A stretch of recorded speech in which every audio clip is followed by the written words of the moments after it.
Matt Gannon, Jers, we are back. Hopefully everything sounds good. We're potting from the same room. You might be able to see if you're watching on YouTube. The Irish sky still a little bit light up. Jers here up in Northern Ireland, 10:26, and we've still got light. Unbelievable stuff. Yeah, 10:26. We could have been golfing right now, but some people have to pod, so we are podding, getting it out for the people. Yeah, but it's been beautiful out here. Always a great time across the pond.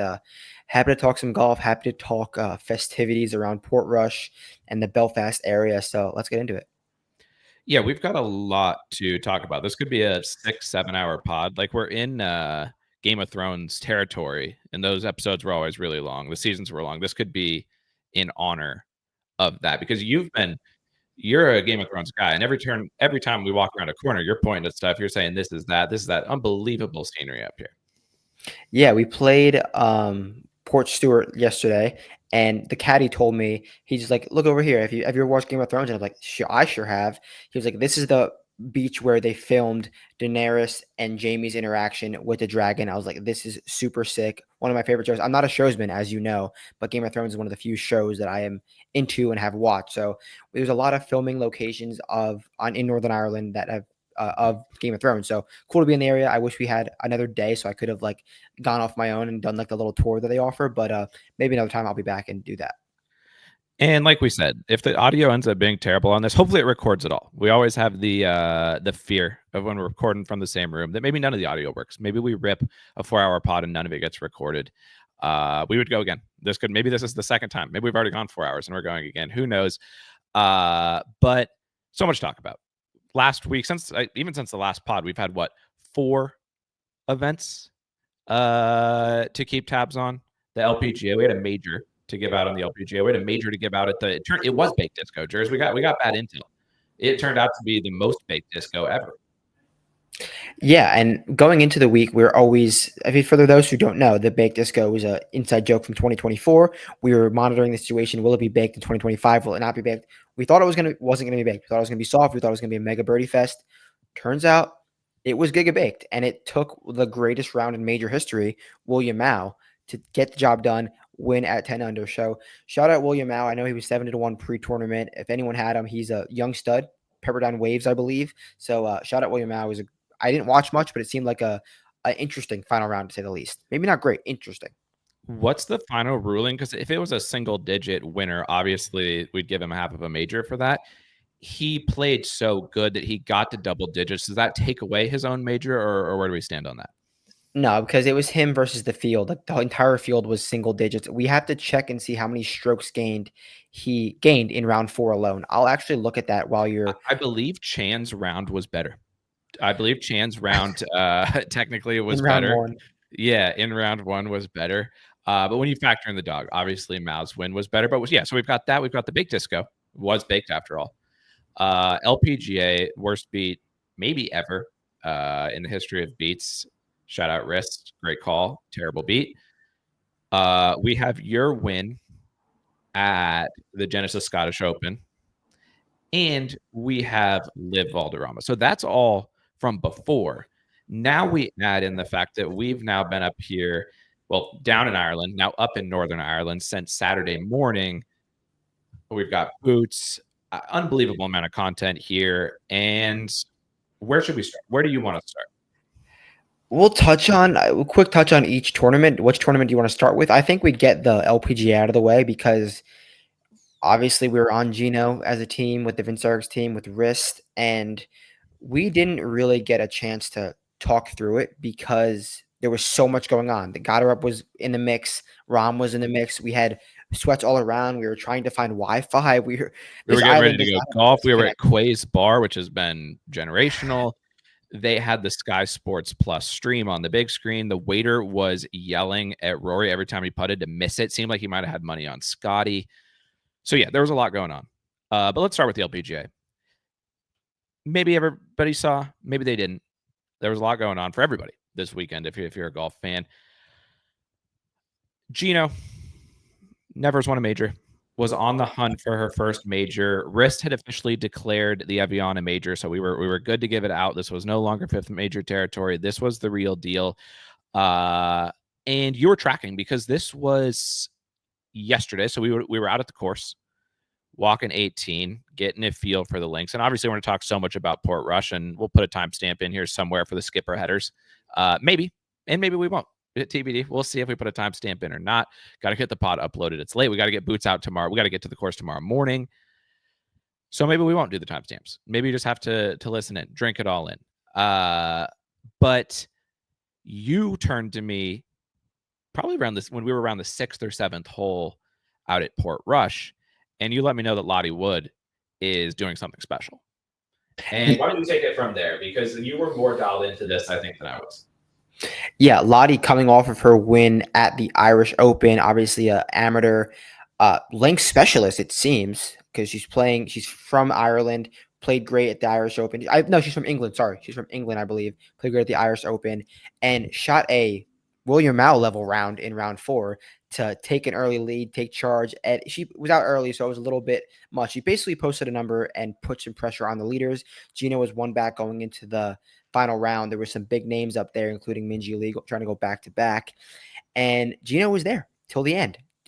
Posted that 14 under score, missed an 8-footer that would have won it to get the 15 under, I believe, on the 18th hole of par 5. And then all hell broke loose. Grace Kim, was it 4 under the last 4 holes, including a tap-in eagle on 18? I think I saw stats out there that she was had what, point something % chance of winning. I was confused because I had left to go to the pub.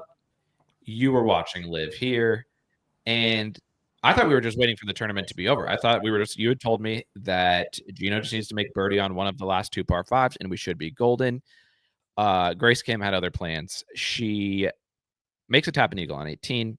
She hits it in the water, then holes out in the playoff with a birdie. Gino matches it. At least it goes to a second playoff hole, and she makes another eagle. So she played 18 at -5 in 3 attempts. Am I understanding that correctly? You're understanding that correctly, and she played that hole in 6 strokes combined because one of them was a water ball. So worst beat of all time, potentially, and if there wasn't so much else going on, I think it would have gotten more light, at least between you and I and the Vincirx team. But for those of you who bet Gino, I feel for you. That was a horrible beat, and I feel for her because she's waiting to break through, and it took that for her to not break through. She's been playing generational for a long time now, and what do you do up here? Mentally, how do you bounce back from that? Truthfully, it's gonna be tough for her. But shout out Grace Kim, to say the least.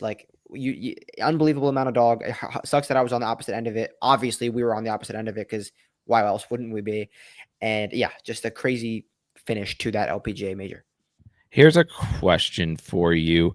Of the winners this week, who showed the most dog? Because I think we saw some serious dog moments. Grace Kim, as we just described, going on a birdie blitz of a lifetime down the stretch to win the Evian, the crisp, cool water. We've had a lot of Evian from Spar here up in Portrush. How many Evians do you think you've thrown down so far? I'm a man who's not afraid to drink the tap water. So I fill up my cup more than I probably should. So you've crushed more Evians than I have. I should have more. Maybe it would have willed Gino to victory. I've actually been going with the local Spar water jars right here. Shout out Spar. No free ads, but we will get free ads when they're deserved. And Spar is fully deserving. The Spar next to the course should set records this week, and rightfully so, in sales. So shout out Spar. But Grace Kim, William Mao shooting, I believe he was 750 to 1. I saw rumors 750 going into the final round. And Chris Goddard, who got put on the clock and beat Rory in a National Open. And then I know you're probably not going to give it to Gooch, but Gooch now has a Valderrama legacy with 2 wins at Valderrama. Who showed the most dog in your opinion? I do want to ask one question before I answer this. How do we factor, or I don't even know if we've ever posed this question, where does the dog v luck factor way out? Because Grace Kim, I think, luck. What has Grace Kim done before? Do we know? Because I think history has to matter. I mean, it's a one-off, first-time thing, or you're a young gun like William Mao. This was one of his first times. but I think his was more dog than Grace Kim's. There was less luck from William. I didn't see it, to be fair. Maybe he was luck boxing, and if he was, hands up. But that was unbelievable. Not an LPGA podcast, but I do believe that was Grace Kim's first major. But she had some inkling. She had some really good major rounds previously. Is from Okay. what I believe. It. Please comment underneath that if I'm wrong or confirm, because we would love to be better at our jobs. But yeah, Grace Kim, I believe she showed some signs going in, and so maybe it was dog because she's having a decent enough year to get it done. 400 through four. I mean, she answered the bell. She did exactly what she had to do. The only lucky thing was probably that hold out eagle. Yeah, I mean, she tried to make it, but how often do you make that? So, I mean, Grace Kim going 400 through four, having a 1.1% chance to win, probably one. I would say that's one on the dog ranking. I would say two is a triple digit got her up going weekend final group with Rory McIlroy to win in at a course that Rory owns, and two probably Mao because three probably Mao because he went out so early, just post a number and everyone else imploded, but still a great round. And then four Taylor Gooch holding off like a 6-shot lead, 5-shot lead, whatever it was. I have important news live on the pod. Shout out BK. I just received the scoring props. All right, last time we had live breaking news, I think was Keegan Captain. So keep going. It was. This is up there. I just now need to know what the par is. I should know this. 71. I think it's 71. I think so too. Hold on. Well, we'll save this. We don't want to get ahead of ourselves. I have the scorecard in my room via my Malbin shirt. Should I go grab it real quick while you talk? So do you want to show the people the Malbin shirt that you got? I think this is a win-win. It has the scorecard and your shirt. You do that, and I will talk about something. Well, you go. Matt is headed out to grab a shirt that he bought yesterday in the merch tent. And we've got some. I forgot to add to our notes. This is the first pod ever in Vince history where here on my phone, if you see me taking my phone out today, if you're watching on YouTube, and then we shout out anybody who's watching or listening in whatever form you may be, I've got notes on my phone for the first time in pod history because so many things have happened since we've been here in Portrush that we need to discuss with the people, with the friends of the pod, that it doesn't have the score on the back. So we're gonna have to figure that out in a second. But the shirt itself is beyond belief. And get over there and show the people the shirt.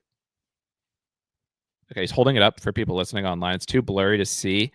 Problems not working out. We tried podcasting there, but we've done better in the past.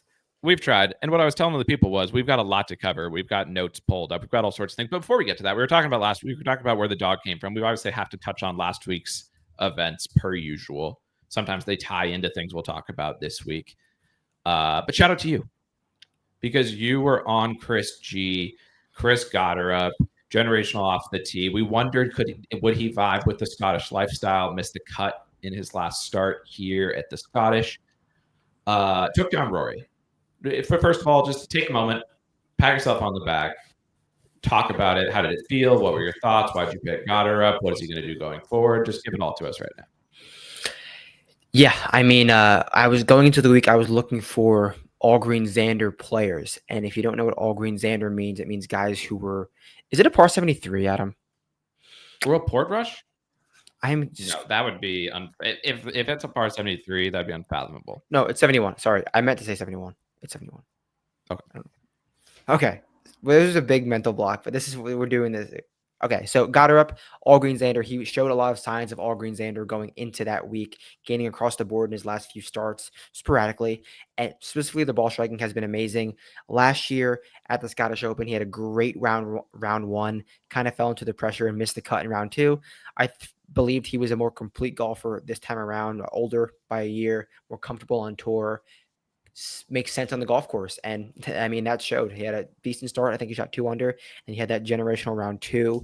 And then from there, he was in the final group and he hung tight, shot even, then -4 was enough to get it done over the weekend. So one of my, I think, favorite hits of my entire life, because as you guys know, They call me Jers for a reason. Chris Goddard grew up very, very close to me. Seen him at the bar a few times, and he's a supporter of us, a supporter of the brand, and a good guy. I think everyone's happy for Goddard taking down Rory, and it still hasn't really hit because every outright is they mean a lot to everyone who bets golf, and Chris Goddard winning was great. I have 71. confirmed that it's a par 71 Jers, Go with your and gut. Always go with your gut. 272.5 is the winning score prop, minus 272.5. 11 and a half. Oh boy. We will have some things to discuss on that front very soon. Very soon. But yeah, back to Chris B. Great call. It was the Scottish has always been Bomber Central. There's the shirt. The people listening on the podcast, we apologize because this is at the moment a little bit more of a visual pod, but we'll get into the flow here soon enough. But this is the Malvin shirt that Jers got from the merch tent. And to talk about the merch tent, longtime listeners will know the story about Thomas Dietrich and the merch tent at Troon, where famously we walked in the front door, posters everywhere of Tommy Dietz. He famously was not in the field. Most disrespectful thing that's ever happened, inspired him to go on and win at TPC Scottsdale. We get there this year, and we're there on Sunday. Not as many people there on Sunday. We say, this is our moment. We got to go to the merch tent. Let's get it out of the way early so that we can boots cleanly the rest of the week. They tripled. I would say tripled. Give me your ballpark estimate on how much Tommy Dietz there is in the merch store. They are both apologizing to him for last year and rewarding him for his win. Tommy Dietz there's probably 8,000 square feet of Tommy Dietrich's face inside the merch tent. And we said this when we saw it. You truly can't write it because if you've been a Vince Starks listener all year long, we joke about Tommy Dietz merch tent all the time. And we were joking about it today, or yesterday when we were going to the merch tent. We were like, I wonder if we're going to see Dietz, who was literally the face of the merch tent last year. You walk into the merch tent, turn left. It couldn't be bigger. I posted on Twitter. Go to my Twitter, @Matt_Gann_. Tommy Dietz everywhere. Bang poster, bang poster, bang poster. Then you turn the corner. Hugo Boss, Tommy Dietz everywhere.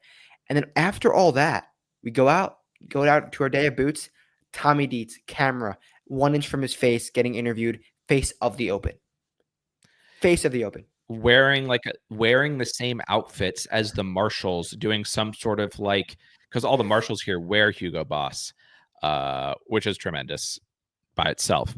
But Tommy Dietz was filming some sort of video. How do you think it ends up playing out for Tommy Dietz as 3 times more the face of the Open and actually in the field this year? Do you think it's too much publicity, not enough publicity? If there was one face for the Open, it's absolutely perfectly him.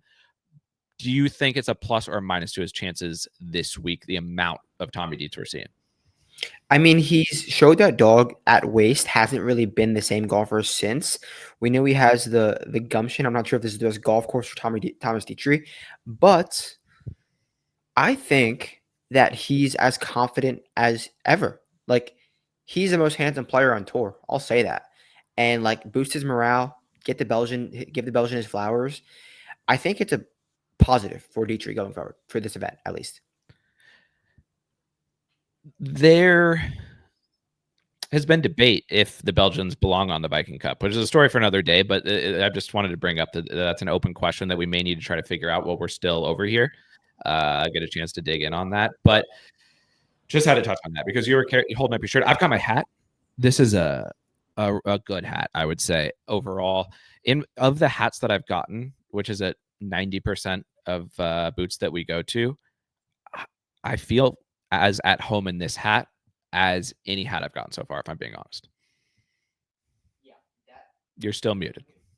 Yeah, that is. You had questions on which hat you were going to buy, and you went with what was the other one going to be? Brown Bell. I didn't actually get it in the merch tent either. They weren't selling this hat in the merch tent. This is an exclusive at the merch stand that's on the way when you get inside the gates. Yes, that was a very good call on you, and you convinced someone else to get that hat too because it was just much cleaner. You look good in the white and orange or white and green, just like your U.S. Open hat, the black and green, brown and green, super Pacific Northwest, fits you perfectly. It's a good call. Yeah, the man next to me was getting the brown bill. I said, "Can I get the green bill?" He turned to the lady and said, "Can I get the green bill?" So it was nice to inspire. You're usually more of the merch man in the Vince Eric's team, but to inspire at least one person to get the green hat was nice. Speaking of merch, shirts again this week across the pond here in Northern Ireland for boots, clean, crisp, first white tee. I'm excited. It's hot, not here. It's medium hot here. Hot for that. It's hot. It might have been the hottest day in the history of Northern Ireland yesterday or Saturday when we got in. The streets were it was like it was I mean it was the 12th. It was like the Northern Irish Independence. It was like the best day ever. The streets were flooded. People were had their shirts off. It was like the first day of your summer vacation. It was something I've never seen before, and it felt great for us. We got to golf. We got to be out there in the nice weather. So shout out Northern Ireland because the weather is, and shout out to Scotland too. Last year we got very good luck with the weather. Maybe all of our bad luck for boots was because of the weather that we're going to get in the We late had season. bad luck today, though. Let's Yeah. just talk about it because this kind of sets up the rest of the. I mean, it doesn't really because we've seen a shit ton of the course, but what took place today with the weather and the RNA, we've never seen anything like this. It We was we have some words to pick with your RNA. We have some words. not just us, players and caddies have some words to pick. It didn't With make the any sense, and it's still fun. You could still golf right now. Literally golfer. It's It 11 o'clock. Yeah. Okay. So it has been. We landed on Saturday morning. We drove from Dublin up to Belfast, checked out the city. Rugged city, I would say. Cool, but rugged. And we went there with the mission of playing Hollywood Golf Club. You mentioned a course that Rory McIlroy owns, talking about the Genesis Scottish Open. He really does own this course. And it was hot, for sure. It was baked. You described it as the most baked course you've ever played. Yeah, as a extremely amateur golfer who has never played any real golf outside of public golf, it was the most big golf course I've ever played. And you can give me a better comparison playing more tournament golf, but I would say it was pretty baked. I hit some fairly decent shots that were high enough that probably should have landed and stayed on the greens, or chips greenside that probably should have stayed on the greens, at least from my experience in golf, and gonzo. So that's maybe where Rory learned to hit it high. It is where Rory learned to hit it high. We were shocked, though, because this is not necessarily a course where you would become a generational driver. This is a course where you would become a generational ironsman. And both Tom McKibben and Rory are already top 5 greatest drivers in the history of the game. Minimum. And what they clearly did at this course, also a surprise for our DP fans, it's a shock that Rory hasn't won Wentworth every year. This is the most Wentworth course that exists. And they've had to add internal OB on seemingly every hole. And we think they did that because Rory was driving it so nice growing up that they had no choice but to challenge him. And the only choice was to put internal OB at like Royal Liverpool level. We hit a couple of good drives, and to be fair, we did not play the internal OB. We're not that good. We would have still been on the tee probably, trying to continue on. And they're good drives that end up in outside the internal OB. That must have been the challenge that they set to turn Rory and Tom into what they are. And the trophy case and the inside of this place, Hollywood Golf Club. What I said to you was, I used to be a Rory guy, a hardcore Rory guy growing up. Became disenfranchised, probably the right word, as he continued to suck in majors. I'd finally drove me enough crazy that I was out. Meeting the people of Hollywood and how kind every single person that we met was. We walked up to the course, not even the person at the pro shop. Some random lady goes, "Are you guys here to play?" And we're like, "Yeah, we've got a tee time." She's like, "Gentlemen, well, please let me take care of this for you. Goes and gets us a scorecard, finds the pro shop guy. Every single person was absolutely lovely at Hollywood Golf Club. And the fact that that's the community that Rory grew up in, wonderful people. It's elevated Rory even higher in my mind because the place he's from, his course, 10 out of 10 across the board. If you can go play Hollywood Golf Club when you come to Northern Ireland to Belfast, get there. It's sick, it's baked, and that's a great homage to Rory. I loved it. I mean, sick and baked is two of the best words you can use to describe a golf course. And yeah, I got tweeted out yesterday. Not sure how it produced two generational drivers because it's not the test of massive perfect drives. You can kind of hit it anywhere and be okay with it. But I will say, you mentioned how nice everyone is in this area of the country. We will touch on, we are confused. People come up to us all week and they say, all right, guys, we think it's just like a hello, like a how you doing. We're not sure how to respond. Like, do you Yeah. say all right back? Do we say like good day? Like, what do you say back to all right, guys? And I will say, we're 26 minutes into the pod. We've touched on nothing about what it's going to take to succeed at Royal Portrush. We will at some point, and we'll probably talk about it for a really long time. But if you're a new listener to the pod, I won't say that we apologize because this is what the pod is all about. But if you came for a step-by-step breakdown of Royal Portrush, maybe we actually will do that at some point. But welcome to the pod. Welcome to the show. Because welcome to the show. And I hope there are some new listeners, and I hope they're from this area because, yeah, we're walking around the course, hilly, not an easy walk, for sure. And we've probably passed 30 different people who just look at both of us and go, all right, guys. All right, guys. And I don't know what we're supposed to say back. It's clearly a friendly, how's it going? Have a great day type. It's all of those things in 2 words. All right, guys. And I'm used to all right, guys being something you say before like a pep talk. Like, all right, guys, we got to go out and win the championship today. This is all right, guys. And if anybody knows what we're supposed to say back to this, it would be great because I feel bad. I feel like we're being disrespectful by not saying anything back because it's a wonderful, lovely phrase. And it's new. We've never experienced this before. Yeah. So, like as Adam said, if you have any response to that, please let us know because we have 1.5 more days to respond the right way. So when this is up, let us know. We could also start saying it to other people. Yeah, we should. It seems we should have said it to Walker today. It seems like something you say when you're stationary and someone comes towards you. We've only had it said to us when the person we're walking towards has been in the same position and we approach them. So we should test that out. We should go stand somewhere and let people walk by us and say, all right, guys. The only time I've said that, like if I'm with a friend and like he's leaving and I'll be like, all right, you're out. But I've never seen it in that situation, like the situation we've been seeing it so often. So yeah, and, I guess. And people who maybe are new listeners are like, these guys don't know what they're talking about. Fair. Always fine to think that. It's not like this in Scotland or in England. I haven't heard all right, guys, at the course before. This is an Irish thing. Maybe this is Northern Irish thing. I don't know. But we have been experiencing that. We've also seen Jocko, as you said. The great thing about this, Boots, and I think it's a great time, too, to shout out everybody who's supported Boots, whether being a subscriber to the site during the year or for Boots Weeks or liking and subscribing on YouTube or giving a 5-star review on whatever podcast network you might be listening to. It has been an awesome year where we've been able to expand Boots to being more than it was last year and more than it was the year before that. We couldn't have done it without all of the great support.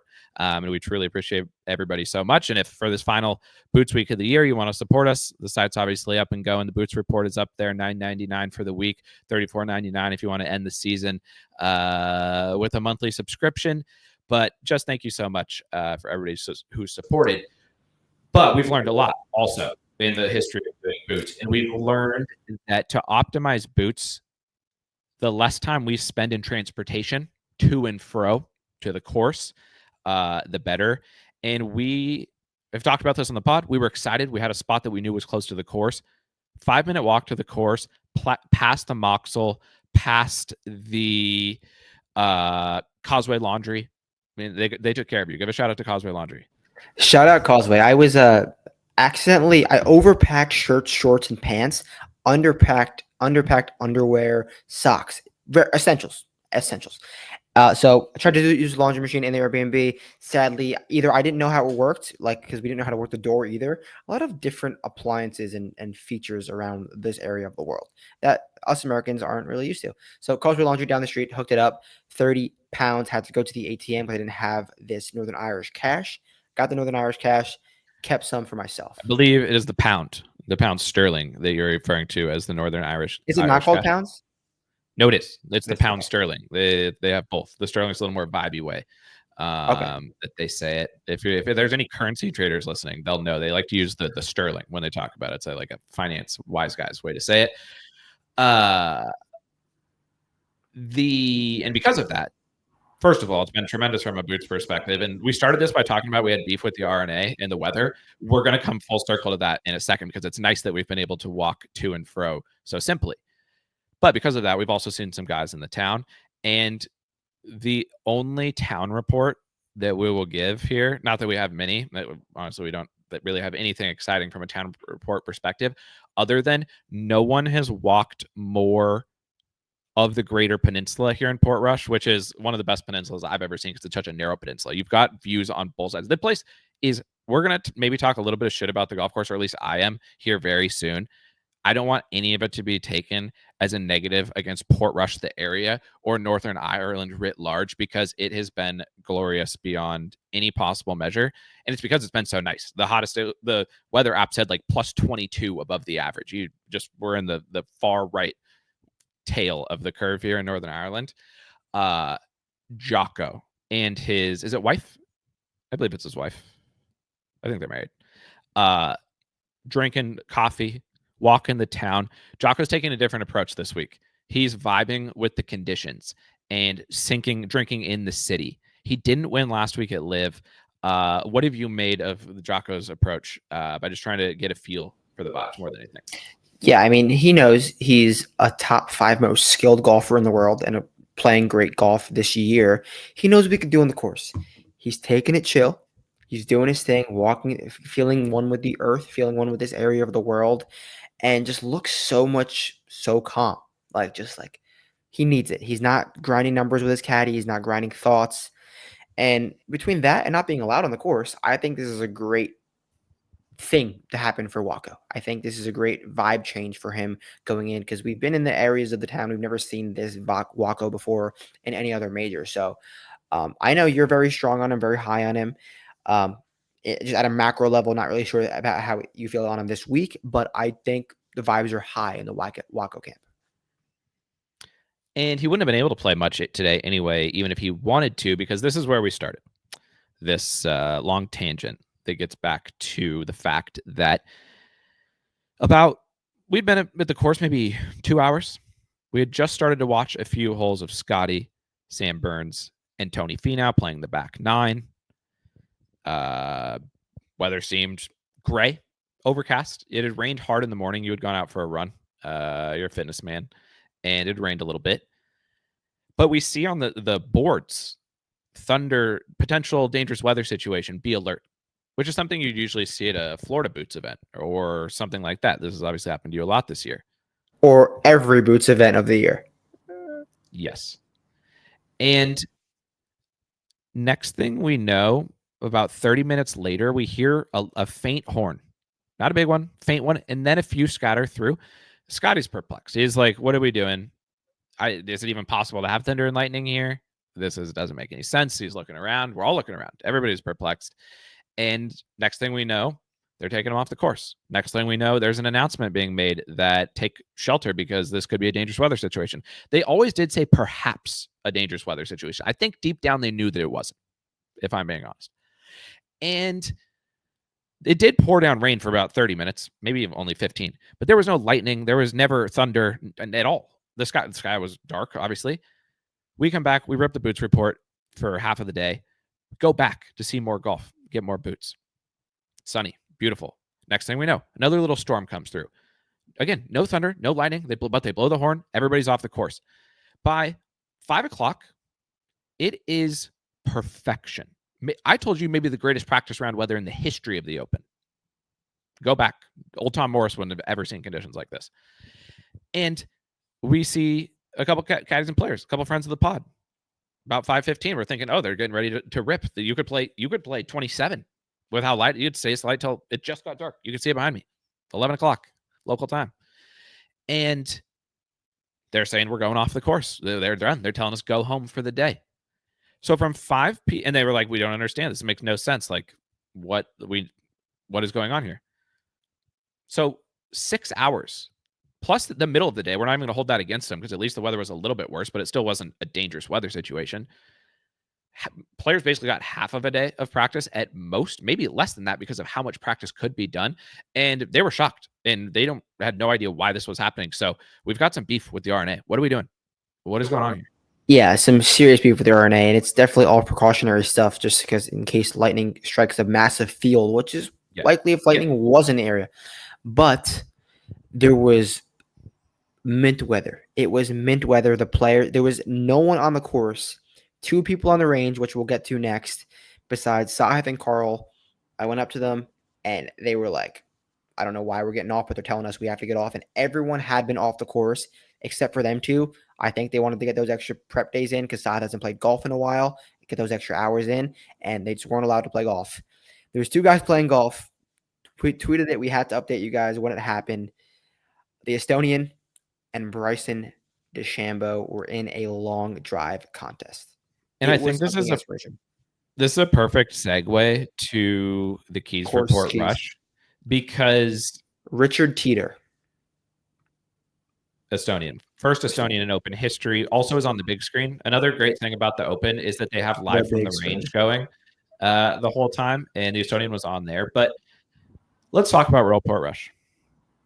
This is a place that is highly, highly thought of in the game of golf, in the links world, amongst the linksmen.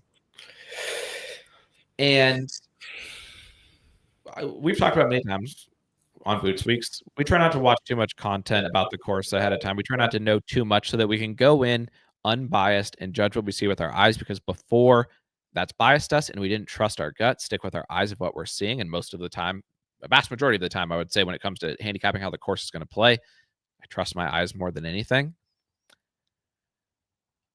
And we had played Firm and Fast Hollywood on Saturday.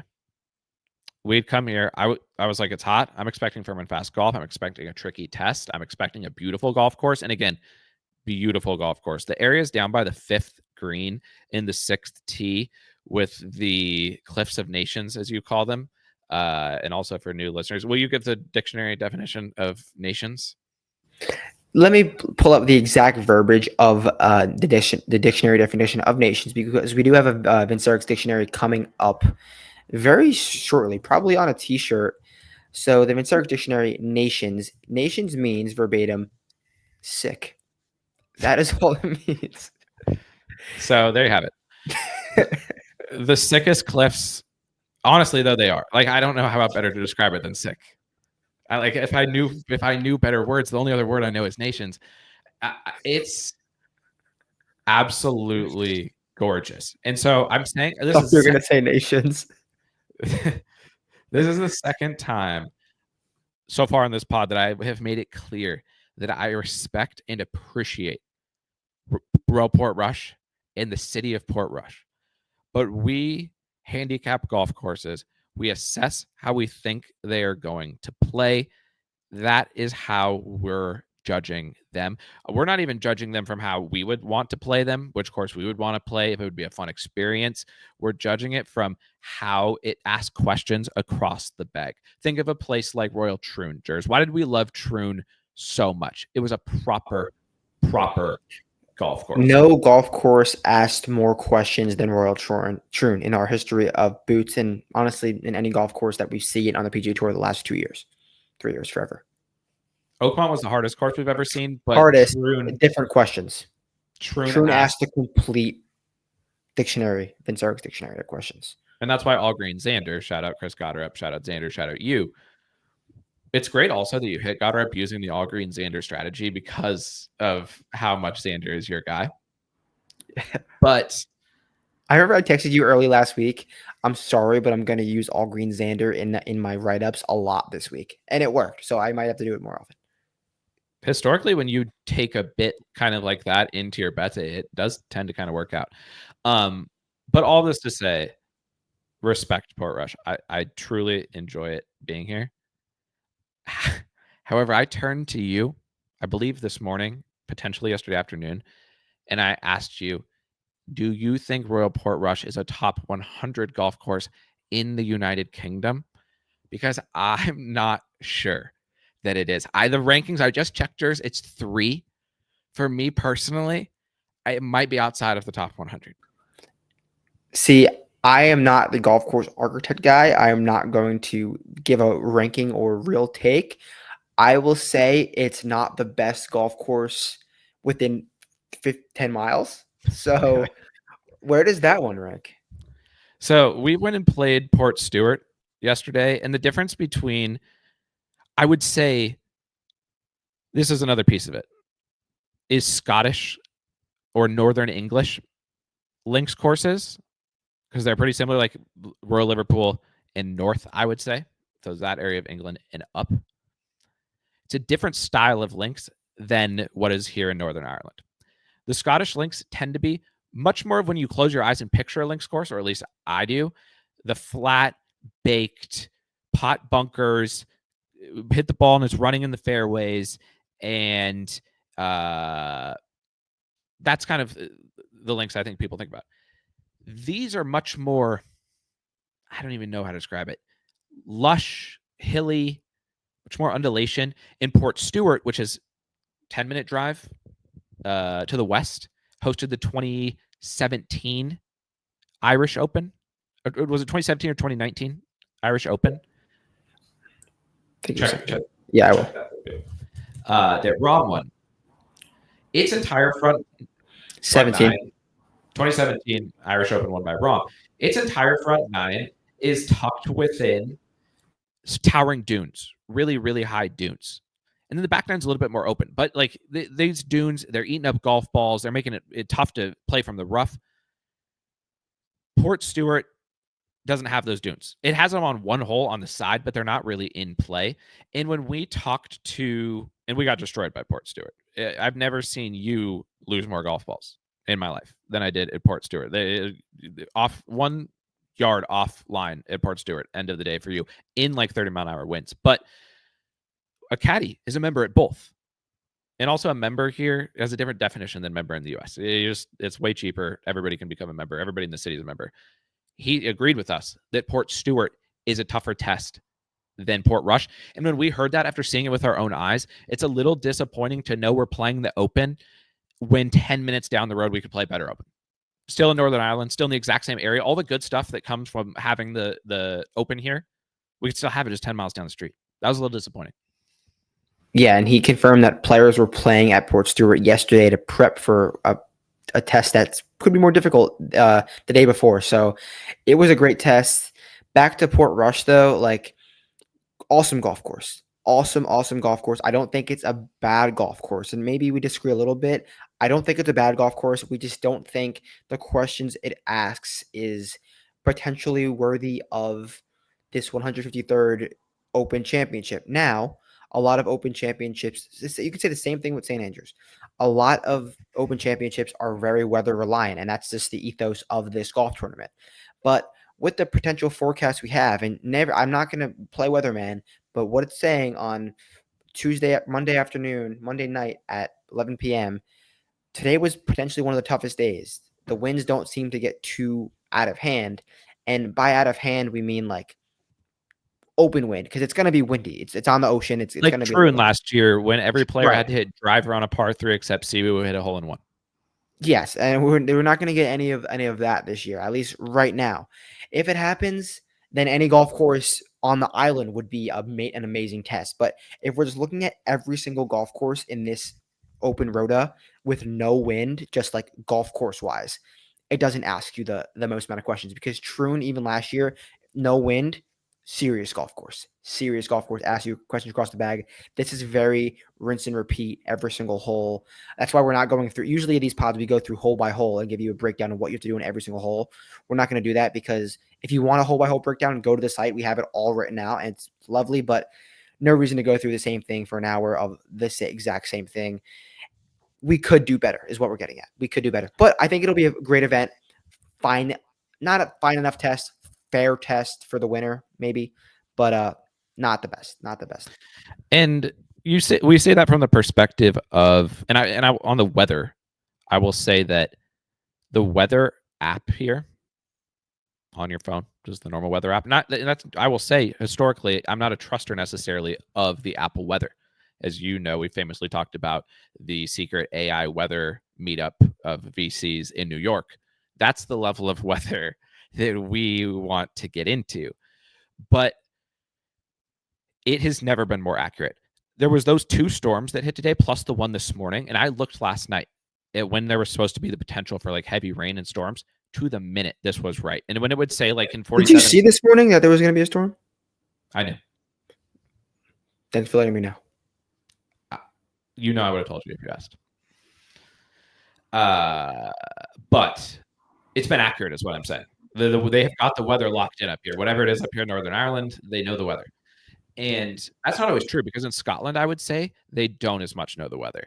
It is like I would say it's been more wrong the last 2 years being in Scotland, or 2 of the last 3 years being in Scotland, than it has been here. Same at Royal Liverpool. They haven't figured out the weather there. It's looking like Thursday will be the windiest day, similar to what it was today. And then Sunday will have some wind, but Friday and Saturday will be super flat. And I trust it, but the weather's been pretty much accurate since I've looked weeks ago at what it would be like here. And if that's the case, it's a double whammy because it's still going to rain. And one of the biggest issues, I think, of people who are probably maybe have been to Royal Portrush or seen it played or listening to me going, no, Royal Portrush is amazing. You don't know what you're talking about. Again, totally fine if you think that. There's spots where there could be rejection. There's spots where if the wind was blowing, it'd be very, very difficult to like hit the green. But it reminds me of Valhalla in the sense that at Valhalla, there was runoff areas and we were like, why isn't the ball going down there? Why is the ball staying up? Because you go to a place like Pine or Oakmont a few weeks ago and you see the ball is not staying on the ridges. And even if you don't land 10 feet away from the ridge, you can still catch it. The greens are soft. More rain is going to come and there's not going to be wind. And you don't have to hit a full swing driver the entire round if you don't want to. It's the least hard driver swings I think we've ever seen. Would you agree with that? Yeah, like guys are either A, not hitting driver, or B, just easing them out there because one, it's not a long course, and two, I said A and two. I'm gonna go with it. A and two. Two, you just have to hit your spots with the tee. And there's a lot of 250 layups, 240. Don't get to this bunker because it leaves you not much more reward. There's a few spots you can potentially try to carry if you want to nuke a driver, but that brings in more risk. And one thing about it, you hit your driver and you're in play, you have a mid iron, your short iron in. But if you do happen to miss your driver, you're fighting for bogey. Like the margin, we think it's a very distinct margin between fairway percentage, great birdie chance, 18 holes. Miss fairway, bogey chance, 18 holes. So, with that being said, play out of the fairway.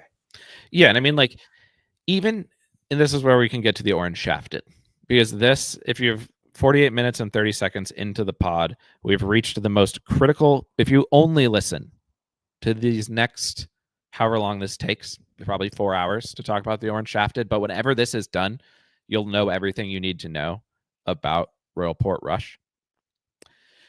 Yesterday when we were walking around, we were looking at a lot of these tee shots going, why wouldn't you just rip long iron and then you'd have like 150 on every hole and there's no benefit to hitting driver at all? And we said to ourselves, we want guys who carry that orange shafted long iron. And if you're a ball knower, if you're a close watcher of the game, some guys will come to mind who carry the orange shaft. Teagues carries the orange shaft. Tony Finau carries the orange shaft. Give me some other guys that you know carry the orange shaft with long iron. Eric Van Rooyen is a prime orange shaft guy. Victor, I believe, has one. They're long irons or hybrids. They have different heads. I believe they're just stiffer shafted shafts for either hybrids or 2, 3 utility irons. And these guys who have them are so good with them always. They hit them every single shape, size, height, stingers, and we think if you commit to that orange shaft off the tee, nearly every hole, your fairway percentage is going to be higher with the driver, just statistically, and you're just going to play. You don't have to nuke. This is the least, because at all these majors, what's the big, overwhelming, long, elite total drivers? Out of every single golf course we've ever been to the last 2-3 years, this is the least amount of nuke you need, 1000%. And truly, like there's weeks where the ethos is like, all right, plotters this week, driving accuracy. Well, yeah, you need to hit fairways, but this is truly the one week where we're saying factually, you do not need to be a nuker. We're going to see, like last week, look at the leaderboard last week. We're not going to get that this week. Last week was Bomber Central beyond imagination. Jake Knapp, Wyndham Clark, Rory McIlroy, Chris Goddard, Marco Pench. Those guys can play well, sure, but you're gonna get a lot of shorter hitters, guys that are potentially more iron merchants, accuracy merchants in the mix than you might be thinking going into the week. And so we talked about the orange shaft when we were out there on Sunday. We're walking the course. We're thinking of guys who have orange shafted clubs. Orange shaft segment. This is huge. Yes, keep going. We're thinking to ourselves, we want the guys with the orange shaft because there's like dog legs where you can carry the dog leg with the orange shafted clubs. And if for people going, what the fuck are these guys talking about? Now, if we're gonna keep saying orange shafted, we're gonna write orange shafted on the site. We're gonna stick with this. But if you want the translation, long irons, 225 to 275 long iron shots.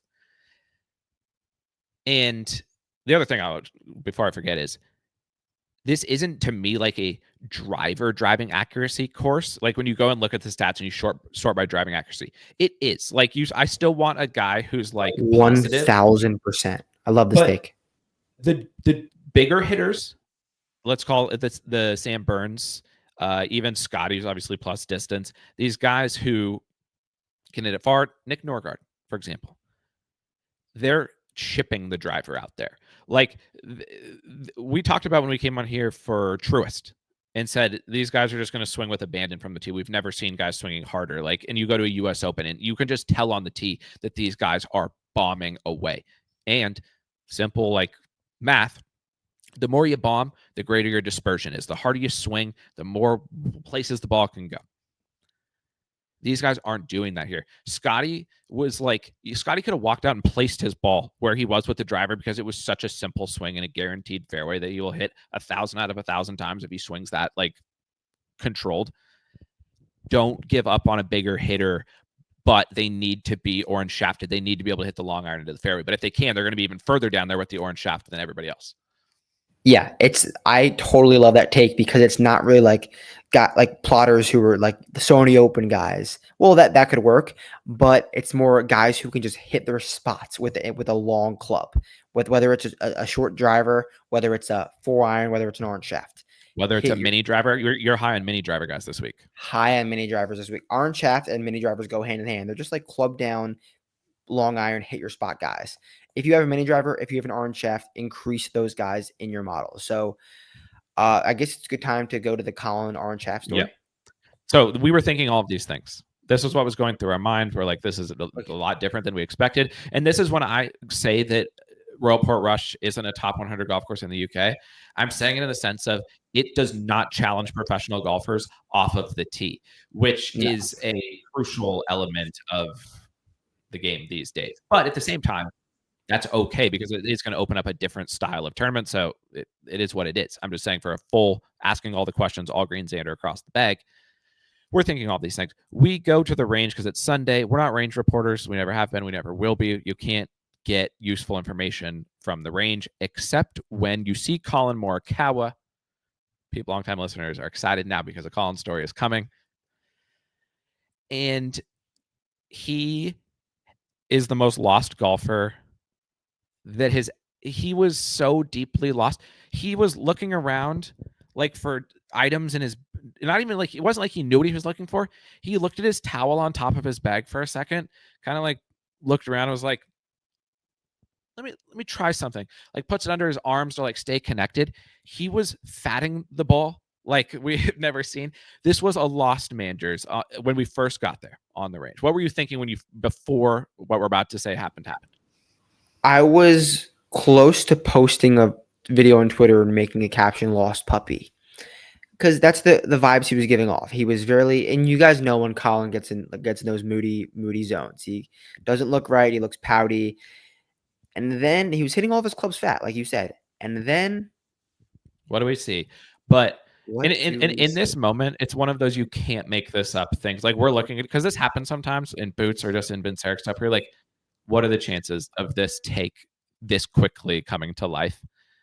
We see the TaylorMade rep carrying two orange shafted hybrids out to Colin. And seconds before this, I had turned to you and said being around Colin on a daily basis, like the people on his team, has to be a challenging experience because this man is searching.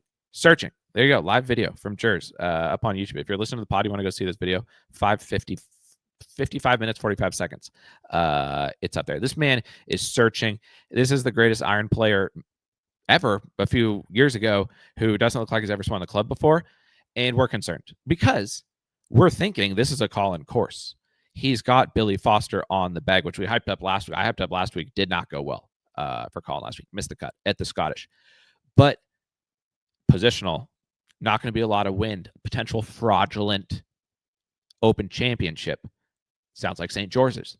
Sounds like when he won his last Open. We're thinking this could be great for him. But now we're seeing this stuff. It's really concerning. We've had the Colin experience. We're like, no, we're good.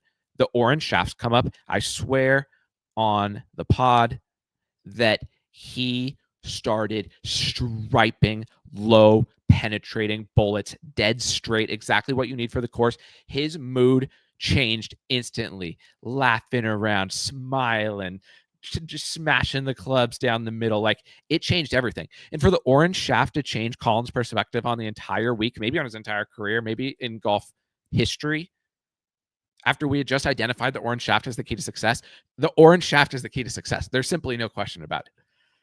You can run all the numbers you want. You need an orange shaft to make it happen this week, and it was truly insane. The guy brought over two, I guess, in two different lofts or whatever, two different types of clubs. Tried them, and he was hitting the ball great after. He hit 3 to 5 orange shafters. Then he went back to his irons, and he looked the part of Colin Morikawa, the man who is a good iron player. And I'm like earlier in the day, or no, after we played golf, I remember the guy we were playing with was like, "Did you know Colin Morikawa hits his 9 iron and 6 iron like the same dispersion?" That old stat that people used to say. And we were like, "Boy, do we have a story for you!" So whoever gave Colin these orange shafts, if you're a TaylorMade rep or whatever, whoever you are, Adidas rep, Nike rep, we have to thank you to this guy. Because you might have saved Colin's career. We are Colin supporters. We like Colin. Happy to never want to see anyone upset. Happy to see Colin in a good headspace for once in the last calendar year. So And that was mere seconds after some of the worst headspace we had seen, thanks to the orange that shafts. video I just showed you, the orange shaft happened no more than 5 minutes after that video I just showed you. And what are you considering him this week? Colin has never once played well in really windy conditions. Not that it's going to be that, but we're still playing links golf next to the North Sea. It's the North Sea, right? Yes. And when you drive here on the M2, it says the North. And the North is capitalized. That's how north it is. That's what it should be. Yeah. So, I mean, am I considering Colin? I'm considering him less than other top guys. I would say probably no right now, but this is also Monday night. Things can change. We're just here to report what we see from ex players, and that's what we saw from Colin. Golf course makes sense on paper. He looks to be in better spirits, and he's an Open champion. And he could hit every green, potentially. Do you think someone goes, who was it? Ben Coles at Valhalla when he hit 17 of 18 greens. Do you think someone can hit 17 out of 18 greens this week on like Friday or Saturday when there's no wind and the greens are soft? Who could forget that Ben Coles round? I think somebody could match Ben Coles Valhalla round with 17 out of 18 greens. Akshay Pebble. That was 18 greens when he was like 18 years old. Yeah, definitely, for sure. Someone could hit 72 greens. If you orange shaft and you Nicky Nations from the fairway, you could hit 72 greens. If Nicky Nations has an orange shaft, he's what's his odds? If we find out Nico Renteria has an orange shaft, what would you make his odds? I'm trying to decide if I'd make a minus. I'd put plus 100 to win. Fair. I think it's very fair. And that's why I wrote this up on the site, and I think like there are so many short and mid irons, no matter what club you hit off of the tee.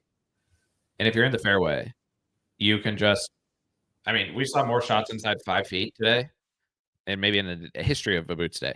And it was still kind of windy today. And these guys were hitting it to 5 feet every single time.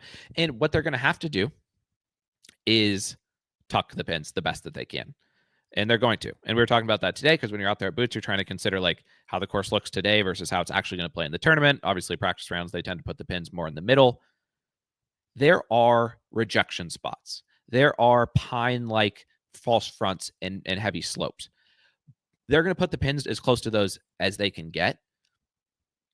And you hit any iron, mid to short irons into these pins.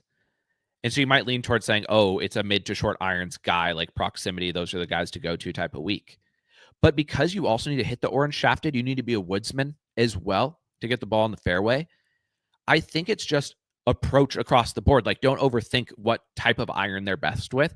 Give me a Shane Lowry. And what have we talked about Shane Lowry this week? It makes sense why he won here now that we've seen it. He's an iron. You go watch Shane Lowry in a practice round, hit his irons. It's the most beautiful thing you've ever seen. It's like a pillowcase. It's like, whoosh, doesn't even sound like he's the bad iron players. When you see him in person, it's clicky, thin. Like, it doesn't sound good. Pillow soft iron shots, and he does it across the bag.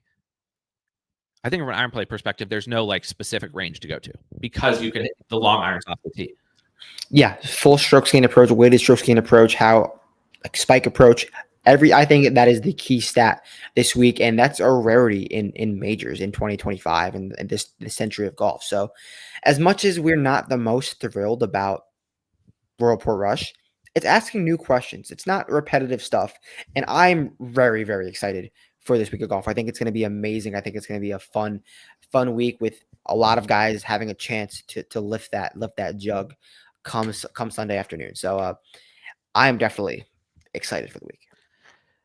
What do you think? Because we've seen balls next to the pin inside 5-10 feet a lot, but it's because they're playing to, again, the easier practice rounds pins. They're going to tuck these pins. However, if you play towards the middle of the green, maybe catch a slope to your favor. I mean, there's some greens where they're like funnel greens where you could miss on either side and it's like a pinball and it's just going to go onto the green no matter what.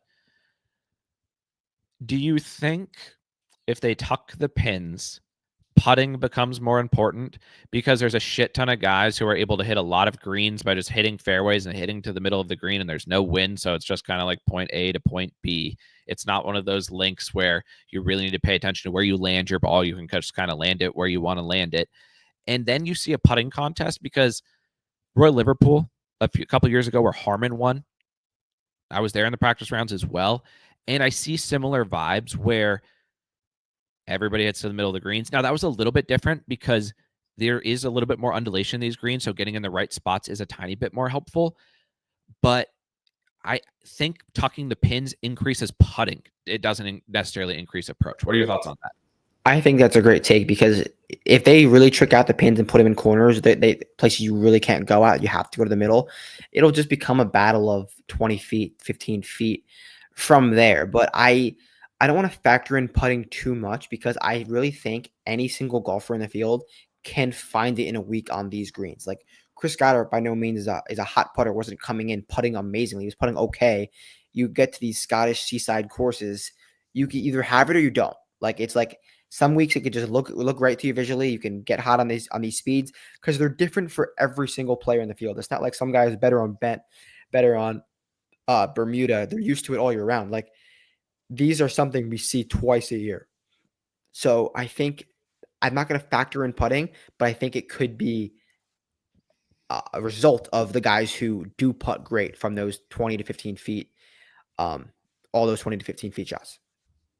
And these greens, I would say, are they seem smoother than your typical links greens, I would say. Like they're slow for sure, but they seem to roll nicely. Versus we heard a lot of, I mean, even Scotty today was still out there talking to Sam Burns about how his putts were bouncing a foot in the air. And we've never seen this from Scotty. He stuffed one. I mean, the first 2 holes we saw him, he stuffed it to like tap in range. He hit it to like 5 feet on 11 right before the horn. He taps in. He does like a celebration where he turns and is like fist pumping to the crowd and basically being like, look, I made one. I've never seen Scotty do that. These greens, the fescue greens, are really messing with the robot golfer. But I think these are going to roll a little bit smoother than they were baked out last week at Renaissance Club. And so it leads more to agreeing with what you're saying, that like these are more familiar to pros than maybe the normal links course, but still more linksy, obviously, than a normal tour course. Yeah, no, I 100% agree with you. That Scotty thing was so funny because he just fist pumped like he never made a putt before off of like the easiest birdie of his life, and then he was baffled as to why they had to get kicked off the golf course in very benign weather. So that was a fun little sequence that we saw from Scotty on that. What was that? The 11th hole, 10th hole, yeah, 11th hole.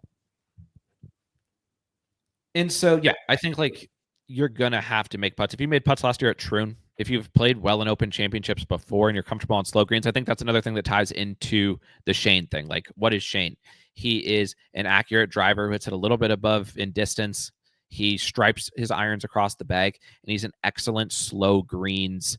Grew up playing these types of courses. Obviously, he was comfortable on the greens here. So would a player like Tommy Fleetwood and Lee Westwood, who are high on the leaderboards here in 2019. And just going back to the scoring conditions as well, like Shane Lowry was 16 under here. With the video was on the Megatron as we were hiding out from the conditions in around The Megatron is elite. I love that verbiage, Megatron. Yeah, the Megatron here is a different level than the other majors, without a doubt. And Shane was minus 16 going to the final round.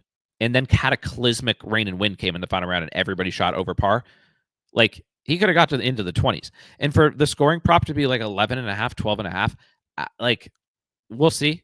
And obviously we'll get final thoughts up on the site.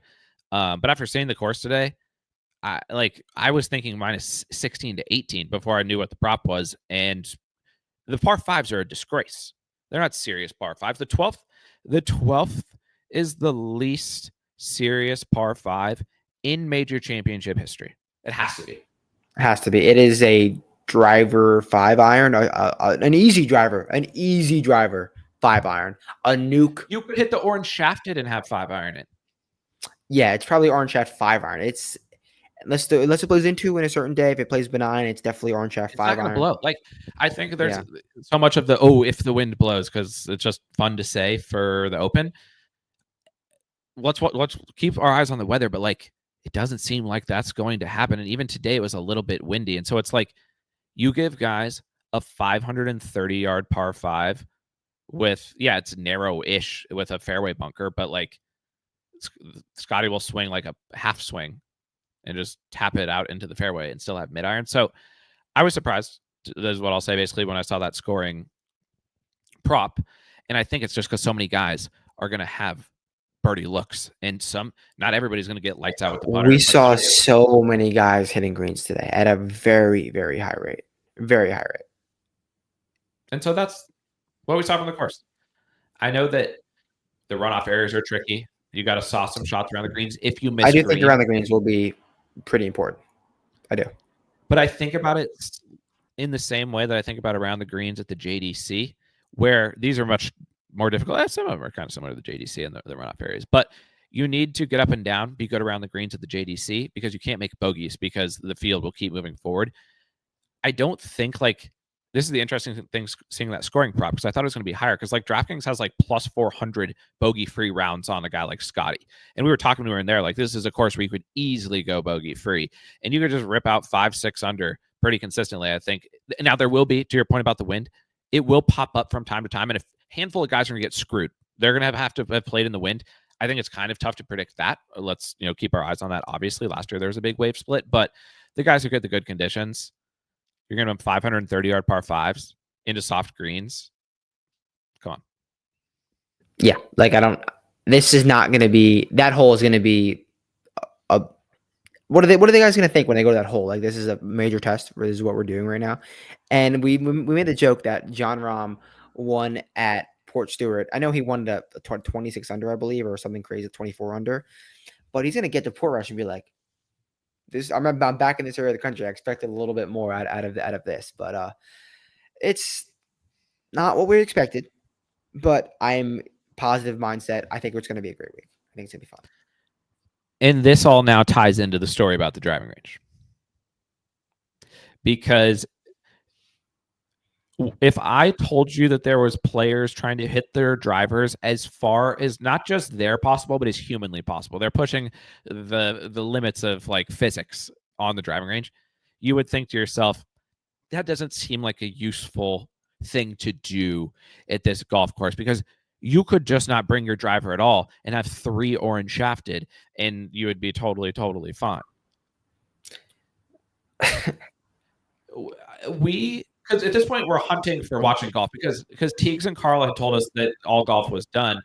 We And were we couldn't believe it. We were like, no, we're gonna wait it out. We're gonna walk around a little bit, find some more golfers. We're gonna boots it up. And when I tell you there was 3 people on the golf course, 4, including Carl Figala and these 2 guys who we mentioned earlier, they weren't even on the golf course; they were on the range. And that's the Estonian and that's Bryson on the range. Long drive contest. Never before seen anything like it. And when I tell you there is not one shot around Royal Portrush or one chance we ever gonna have to do anything like this, there is not one. It not one. was but they knew it was some of the most unserious prep of all time, but also like let's just have a little fun. Like we But can't play here. also the So sick. So sick. dopest thing we've ever seen. And so it is Bryson. We obviously don't need to introduce Bryson or what he's capable off the tee to people. They will know that. His name is Richard Tedder. He is an amateur from Estonia, which is up there, not quite in Viking country, but definitely up there. They make great technology products. Shout out Estonia's tech economy. This man, and they're on the range, and we're like, there's something to watch. There's nothing else happening out here. We did walk around. We're bootsmen. We're going to do our absolute best. We got a closer look at some holes because there was no one else out there. So we were just able to get very, very close looks, confirming the unseriousness of the approach situation and how many birdies are going to be made. But we get to the range, and we see this kid hitting driver, the Estonian, and he's flushing the driver. And it is a smooth swing. And they have up on the big screen on the Megatron on the range the driving statistics, and we're seeing 323 carry, 318 carry, and you're watching the ball flight, and it's absolutely nuclear. And this kid's swinging smooth. Bryson was hitting other clubs. He starts hitting his driver. He doesn't notice really what's going on. Bryson's hitting it out there 310, 318. You turn to me and say Bryson's not even trying. That was more serious prep. That was what we would have been looking for. Next thing we know, the Estonian is a little under left there. If you can see this on YouTube, he is unloading on the driver, smashing it. And this man, it pops up on the Megatron. I almost threw up because it was so sick. He hit it like 348 flat carry with 3 curve. Most guys can't hit a pitching wedge that straight. And this dude flew at 348. It was so funny. It was never foreseen because the video I just showed, he swung so hard, and Bryson like 3 feet of curve, 3 feet of curve, and you're probably thinking, what does that even mean? Bryson then steps up, hooks one with hooks more than one. 250 feet of curve, 250 feet to 3 feet, and so Bryson now is getting flabbergasted. Bryson is doing this also from a content perspective, like they're flipping back and forth. The Estonian now realizes this is like a once in a lifetime chance to maybe get on Bryson's YouTube channel, become a YouTube golfer. Because to be fair, maybe Richard turns into the world's greatest golfer, and I hope that he does. And he holed out for Eagle, I believe, to qualify for the Open. So shout out to him in 100% way. Becoming a YouTube golfer with Bryson may be best case scenario for this guy. And he took his jacket off. Bryson's now standing and watching. He nukes another one, like 350, nuking a distance. Bryson keeps hooking him. Bryson's like hitting it far, like 320, 330, but these are snap hooks, like super snap hooks versus Richard, who is hitting laser beams dead and straight. What happens next? What does Bryson do? Because now he's like, I can't let this guy outdrive me. Yeah, so Richard was beaming him out there, and it like he was hitting a few, and then it really got Bryson's attention. It's like, all right, I got to try to one up this guy in a long drive contest, and the crowd got into it. Richard was beating him for a while. Bryson's like, all right, let me change my trajectory, change my map. He moves over to Richard's slot, hits a few, wasn't quite beating him, and then he goes, all right, one more, and then he does the unthinkable. He hits it. We watch it go. 388 carry. He drops his club. He goes, all right, I'm done. Gives him a handshake. 388. Because this one only had 50 feet of hook curve. So, like, a massive improvement over his 250 feet, but still nowhere near the 3 feet from the Estonian, who was averaging around 20. A bad drive from the Estonian would be like 50 feet. This ball was pulverized. And he was right, because the wind where it was coming from was causing his ball to hook more. So he literally was not going to let Richard beat him. He went to his exact same bay, told him to move out of the way, and then proceeded to hit one 388, and then was done with the competition. He put Richard in his place. It was completely and utterly unnecessary for preparing for this tournament. But from some, it was like stumbling across a side quest in like a video game that was a wonderful like 15-minute experience. Yeah, because we were about to leave. There was no one else on the course, and we happened to see this little mission. It was great fun. Bryson had a lot of fun with it, and hopefully they don't try to bring that shot out to Royal Portrush. There's one golfer in the field who I would expect that from, and that's Stephen Yeager. So Yeager, more power to you. Try to drive every single green or Ollie Potts. Those two guys are the only guys who can do it. But it's not a good strategy. So hopefully they won't be doing that come Thursday morning. If the driving contest had an artistic element, if it was like rating an ice skating event where you had to judge it on its technicality and precision, yes, Bryson hit it 25 yards further at his max, but the Estonian's ability to hit it so straight and so far with how hard he was swinging, I actually declare him the winner of the driving contest. So I want to be clear on this pod that Richard Tedder from Estonia is better at driving the golf ball than Bryson DeChambeau. And also, when they were doing this contest, Bryson asked him, "How much do you weigh?" Because this Estonian is paper thin, like Akshay level thin. And I didn't hear what he said in response, but I heard Bryson chuckle, like, "Wow, this kid's out driving me more times than he should be, and he weighs half my weight." So, yeah, look up Richard Tedder. Go to my Twitter, watch the video, or just backtrack a little bit and just watch how hard he was swinging, how snappy he was swinging. Also, great flow. He's got the mullet look. I'm not sure if that's in Estonia, but he has not worn a hat the last 2 days. And I hope he doesn't wear a hat in the tournament. That would be hilarious. If he wants to become the first Vince Sarik's YouTube golfer and launch our YouTube golf brand, hired. Richard Tedder. Give us a call. We'll go talk to him tomorrow, because this man, we should, smokes the ball. We should get him on the pod for sure. Yeah. And so I actually think that sequence of events probably increased the likelihood that Bryson misses the cut, because we had just been talking about that. What if Bryson played orange shafted golf and just hit irons off of every tee? Now I think he's tasted the long drives, and he's not going to be able to get it out of his head. I'm not even kidding. Bryson couldn't win. I think Bryson should film a YouTube challenge. Can I top 10 in a major only using 7-iron up or 7-iron down? Like, taking out all of his wood and starting at 7-iron. I think he could top 10. Like, truly. This week. Yeah. I agree. Bryson's best chance of top 10 is to start 7-iron up. Have multiple putters. Go and like dial in the speeds and get a feel for them. 5 putters. That'd be sick.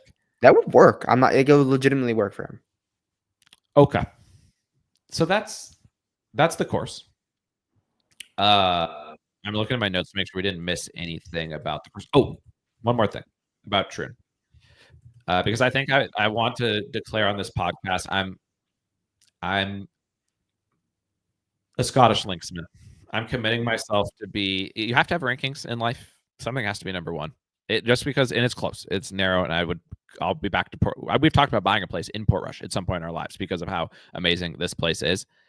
I think I favor the Scottish Lynx a little bit, but part of it is I'm biased by how sick Troon was, because Troon, we talked about it at the time. We said the architect of Troon must have been a visionary beyond measure, that this man was a Steve Jobs level thinker when it came to predicting the future of the game of golf. He knew that that course needed room to move the tee boxes back, to make you have to launch your driver down the middle. And the problem with Troon was multiple holes, especially on the back nine, you had to hit driver, and the penalty was severe. There's no room here to do, or they just haven't done it yet. I don't know why they didn't move the tees back here. Yeah, I mean, there's really not much room for them to move the tees back, but They'd have to move spar. If they tore spar down, they which would benefit. not be worth it because the spar is king. So yeah, there's no real room to make this golf course grow or change in any regard, but I'm a fan. I am, but I think I'm with you on the Scottish versus Irish link. So far, we've only seen so much, but like that might change if we saw RCD. If we saw RCD, I think you'd be back in. Why are we not playing this tournament at RCD? Royal County Down, for those who they had the Irish Open there. Obviously, shout out Rasmus. Shout out Rasmus. But I also, before we get to the odds board, before we get to the players that, based on what you've seen so far, not from necessarily from them, but just as the course is, who do you think you're looking at? I've wanted to give out something that we've been talking about. My official links that I've played or seen rankings. Don't have a huge, I'm not, by no means have I played a lot of them, by any means. It's an honor to ever get to play one of them. Such an amazing experience. I truly blessed when you get the chance to do it. And if you ever do get the chance to do it, take advantage of it because it's amazing. Any of the courses, Ireland, Northern Ireland, Scotland, England. I've never been to Wales, but probably sick there too. The number one links course, it's not talked about much.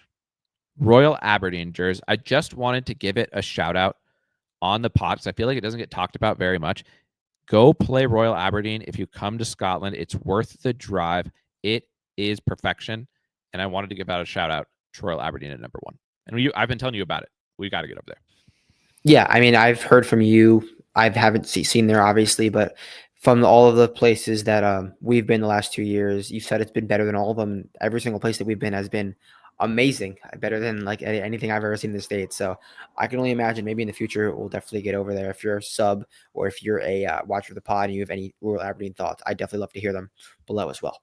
Also, if you are a linksman, you like to play the links, give your rankings in the comments of your top 5 links that you played. Royal Aberdeen number 1. I've only thought that far, so these next 4 are going to be kind of off the cuff. True number 2. True number 1 in the greatest test of golf, but number 2 in my official links rankings. This will upset people. Kings Barn number 3, ahead of St. Andrews number 4, and Houston Memorial Park. Memorial Park number 5. Yep, because you played it.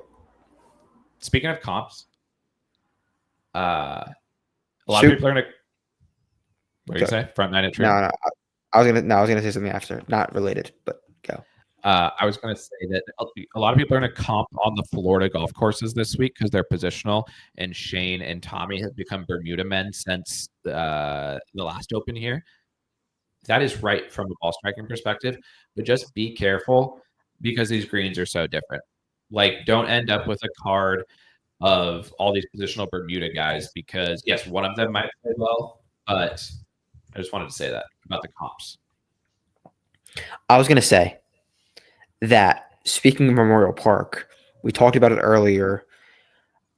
Minwoo Lee not playing the Scottish Open last week, one of the dumbest decisions to ever. It was at Wimbledon. You had tennis to watch, Jers. You get it. Just Minwoo Lee, you have 3 chances to win all year. Why aren't you taking advantage of them? Because you can't win this week. So on the tennis front, shout out Yannick. We talked about tennis briefly on the last podcast. Bounced back from the loss at Roland Garros and won And I had to make a quick comment. I didn't see it because we were golfing, and I was glad that I didn't see it. Anna Samova had made a wonderful run to the title at 32-1. She had beat Sabalenka in the semifinals to go to the final. I knew I wasn't going to be able to watch because we were going to be golfing. She lost 6-0, Durs, 6-0. It's catastrophic loss by mathematical fact that can happen in tennis. It sucks, but I also, it's like a long shot getting in the mix situation. I'm not upset. I just wanted to give a shout out to Anna Samova, even though she legitimately got absolutely destroyed in the final by Iga. Yeah, I mean, you'd rather lose that way than heartbreak, like 100%. true horrible bad beat when 10 times out of 10. But great call. I think she's what 33-1, something like that. So anytime you get that number with a pick'em chance, you can't be upset. Scotty Scheffler. We saw him out there today. Pretty good at hitting fairways. Last time I checked, pretty good long iron player. Last time that I checked, pretty good making birdies from the fairway. Last time I checked, not the best linksman. Not been a linksman necessarily in his career. We just saw last week him have an absolute meltdown on the greens at Scotland. He is a golfing robot, a golfing machine. But the links isn't that. However, since arriving here, you've been mentioning the name Scotty Scheffler probably more than I've ever heard you mention at Boots, which is still pretty often, obviously. He's the number one player in the world. State of the Union on Scotty, how you think he'll play this week, and how you're thinking about the markets with him in it. Yeah, I mean, going into the week before we saw any players, when we saw the course, I was like, wow. I jokingly said TPC Portrush. We're not officially calling it that yet, but we will if we get there. We will. We have another full day. If you were a person who was upset on Thursday at Oakmont, you were tweeting about how awful how this isn't a hard course. Don't watch. To your favor, at least Thursday will be the windiest day, so you might be a little bit protected. But by Saturday, you'll have thrown at least 8 phones against the wall. So I just wanted to forewarn people there. Scotty. Yeah, so I flirted with the TPC Portrush because it's very for a links course, it's very cookie cutter copy and paste hole by hole, which is rare. And when you ask Scotty those questions and it's hit a position off the tee and then mint the mid iron, he's gonna put it to 10 feet every single time. 72 10-footers he could have this week. May make 0, but 72 10-footers. You're giving yourself 72 chances. I think you can make 20 of them. So if Scotty makes 20 out of his, that gets him to minus 20, and he should win easily based on the scoring prop. Yeah. My question to you is, we talked about if they tuck the pins, does it become harder to hit it close, and therefore putting becomes more important? I will say for Scotty specifically, he can hit it close to any pin. It doesn't matter. They could tuck the pin, and if Scotty's dotted his irons, he will hit it on the short side and land it 2 feet from the pin, and then Ted will tell him perfectly when to play to the middle and when to attack the pins. And that's another thing. Strokes gained caddy is going to matter this week because you could bone yourself. For everything that we've said for the first hour and a half, guys will still get boned. Guys will shoot +4. Guys will eject. It's still a major. It's still their spots where you can get in trouble. But smart players who have good iron play will not get into much trouble. I wonder if he just can't make enough putts and he can't quite separate enough with his iron play. Do you think someone could out-putt Scotty? Like they cut to Brian Harman 2025 version and they gain 12 strokes putting and they win? For sure. Scotty could actually set a record for strokes gained tee to green this week, and that doesn't mean he's going to win. But I really do think he's going to. I think you guys watch the pod every single week. I never say like Scotty's going to win outside of like very few times, very, very few times. I am very confident that he's going to be there in a massive way come Sunday afternoon, truly. And I haven't decided, like talking about the markets, I haven't decided. I floated with the, what are they called? The dual forecast markets. Floated with the dual forecast. There's a 6 I see now boosted on 365, maybe, but I haven't fully decided yet. But I think this decision for the card this week is flirting around Scotty 100%. Let me just share one stat with you that I just discovered on Scotty talking about the greens. Because I agree with you. I think at first I was out because I don't consider Scotty, like I said, a linksman. But after seeing how this course is playing, I've become much more in because I think the robotic golf that Scotty is good at, he can play here. I think when you think about a lot of guys, maybe who have bad open histories, it's because a lot of the times the ball isn't stopping where they think it's going to, and they're used to playing from point A to point B and landing the balls in those points. You can do a lot more of that here, which I think plays to Scotty's strength. But he may set a tee to green record. However, last year, Open Championship, third tee to green, lost strokes putting. The year before, third tee to green, lost strokes putting. There was a T7 finish and then a T23 finish. And then in 2022, he was seventh tee to green and lost strokes putting and finished T21. So he's been great tee to green in pretty much all opens that he's played. And then the putter just isn't there. That's what will just probably hold me back from like doing a unique card in the way that I think you might be leaning towards. Yeah, I pretty going with your early gut is usually a good thing for us, and I think I'm probably going to lean that way. Whether that's a dual forecast, whether that's a without Scotty, whether that's a, I think it's a Scotty related week is what I'm getting at. So I'll leave it at that. I don't know where I'm going to go, but it's a Scotty related week at Royal Tree. And his best, I think. I mean, do you think he retires an Open champion? Yes. And is this not his best chance? I think Scotty wins the career Grand Slam almost certainly. I don't know if that's a hot take or not, but Scotty has 2 now, so he needs the National Opens. He might not be a National Open player, which could be a concern. But I think this is a better, easier week than any U.S. Open of late. 100% agree with that.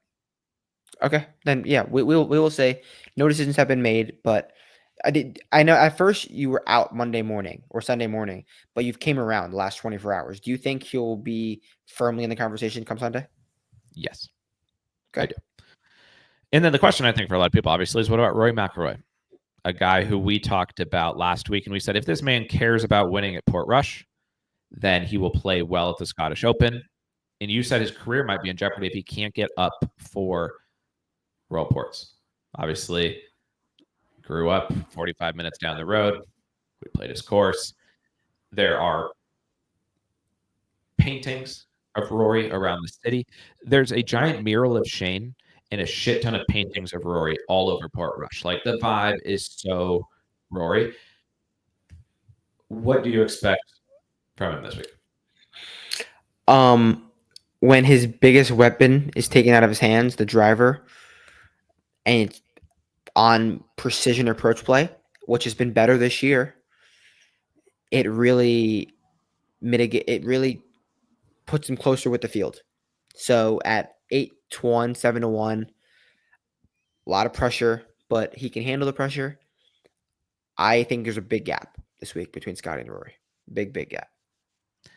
As a, like I said, old school Rory guy, then was out, now back in, and now really back in after enjoying Hollywood. I'm rooting for him this week. Like, I think I'd like to see him mix. I don't know if I'd like to see him win. I'm not sure if I'm willing to go that far, but I would like to see him mix for sure and have a serious battle for it.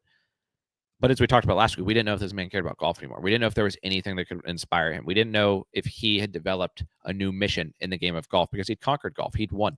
He didn't have to play anymore if he didn't want to. I liked what he said ahead of the Scottish Open, that he's now focusing on winning majors at cool golf courses, basically, like historic names. He has a new mission. And now I think we have a new flow chart.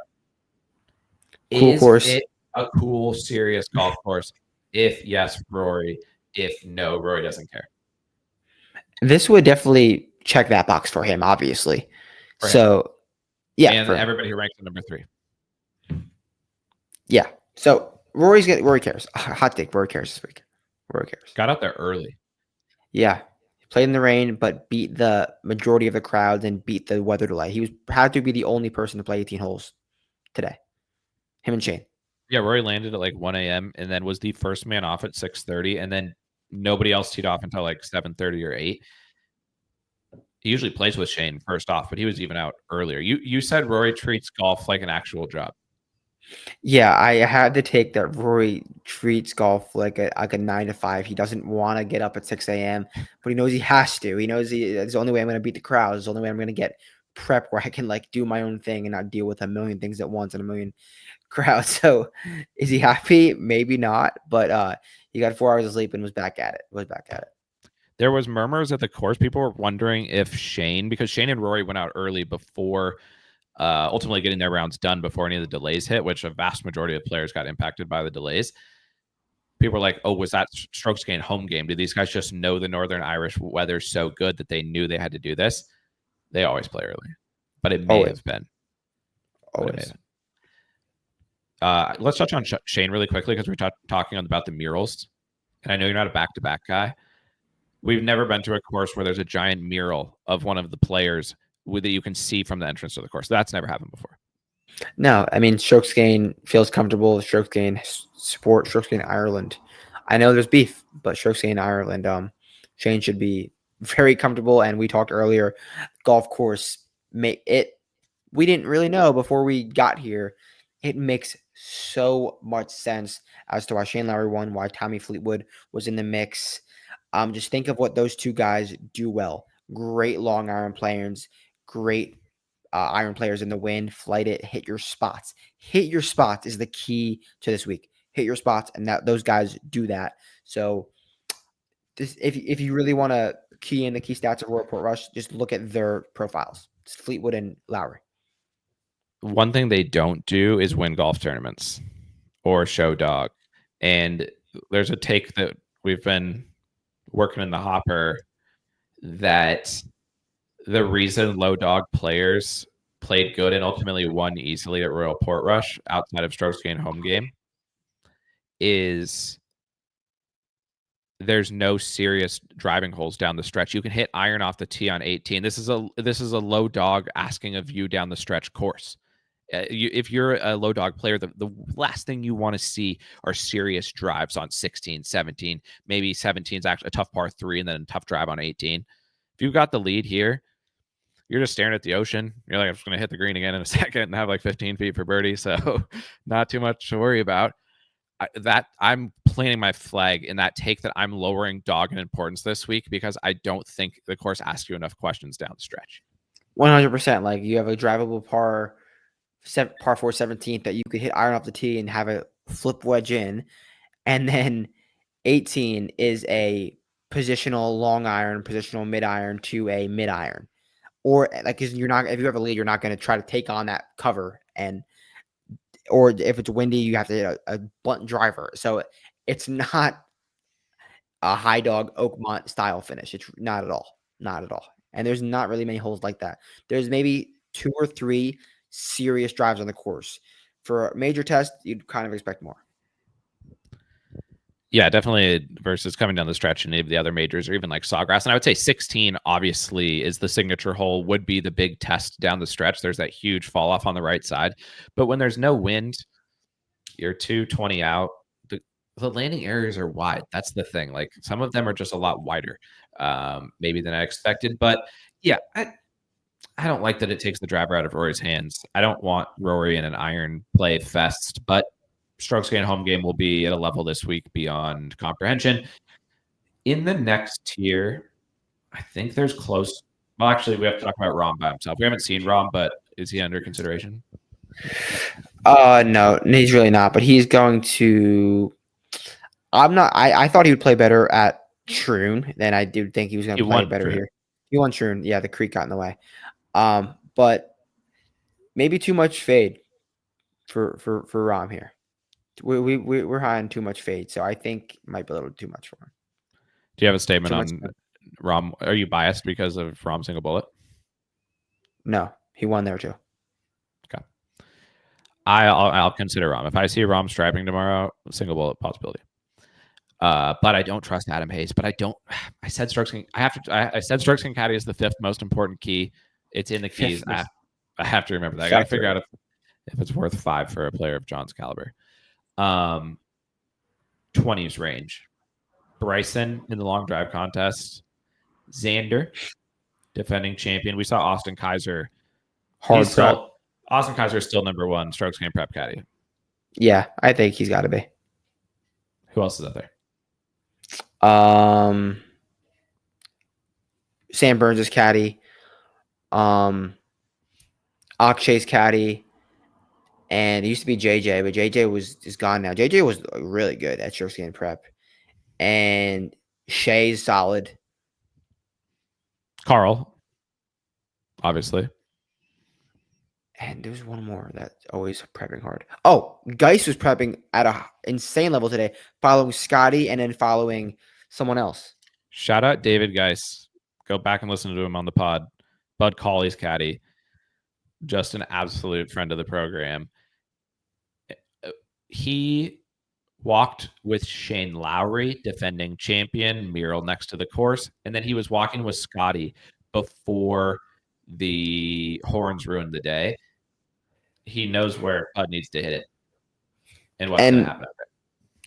This is a golf course that asks questions that Bud is certainly able to answer. So shout out, look for those two this week, Bud and DJ. When the test is coming this week, people are going to Bud asking him for his prep materials, asking him for the keys to the test, because this is a test that Bud Colley absolutely has the answers to. Bryson, Xander, Tommy. I have to say one thing about Tommy. All Tom card? I am considering all Tom card. There is a bridge that goes to the course, and on the sign says something about like the champion holds the trophy and like the man of the century, basically. And each time I looked at it yesterday and I turned to you and went, for some reason, when I saw that sign, I thought of Tom Kim. Then today I look at the sign and I go, I thought of Tom Hoagie. Both players that perfectly fit what we're after this week. And then we started talking about Tommy Dietrich's face being everywhere and my history with Tommy Ladd. I can't comment on Tommy Ladd now because I'm so biased because of what happened. And I declared Tom McKibben to beat Rory. Yes, you did. Tom Watson is the greatest Open player ever. All Tom cards at the Open are. Old Tom Morris invented the Open. I'm doing it. If Tom cards, somebody send me all the Toms in the field. I want to put on them this week. But with the Megatron's going, when they're showing Shane Lowry winning at minus 16, minus 15, whatever he was. Tommy's 4-back to start the final round.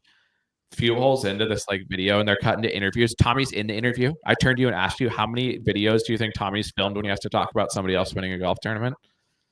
It was a great video. Shout out the Open. Shout out the RNA. We watched Patch the digital content area. Shout out that. The announcer goes, Tommy's putter, ice cold in this final round. And I was like, there you go. 2019, couldn't make any putts. What do you have to say to the Tommy bettors this week and people who want to bet? What do you want to say to a Tommy better any week? Good luck. Good luck. Don't get too upset.